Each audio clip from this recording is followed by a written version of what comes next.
Hello सांग माने मु आज करी चिंगुड़ी तरकारी। चिंगुड़ी को धोई धाई भलरे लुण हलदी दे अल्प टिके तेल दे भाजी नेली।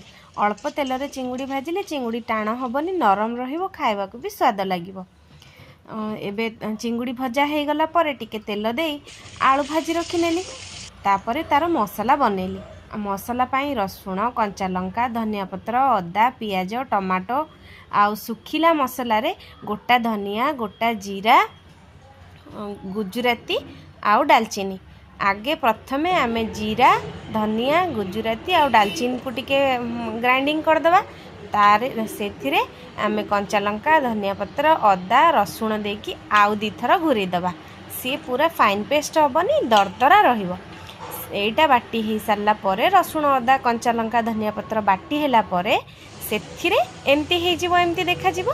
सेथिरे आमे टमाटो आउ पियाज बाटिबा। सेटा को भी फाइन पेस्ट करवानी, दरदरा जमती शिଳରେ छेचिले जमती रुहे सेमती आमे दरदरा बाटिकी रखिबा। आमर मसला एबे रेडी हो गला। तापरे आमे कड़े रे अल्प टिके तेल दे तेजपत्र आउ जीरा फुटेबा। तेजपत्र जीरा फुटेकी सेथिरे टिके पियाज पकेबा। पियाज टिके भाजी हो गले सेथिरे केवल हळदी आउ लंका गुंड टिके पकेकी आमर बटा मसलाटा को देइदबा। बटा मसला टिके भाजी हो गले सेथिरे लुण दे आउ टिके कसीदबा।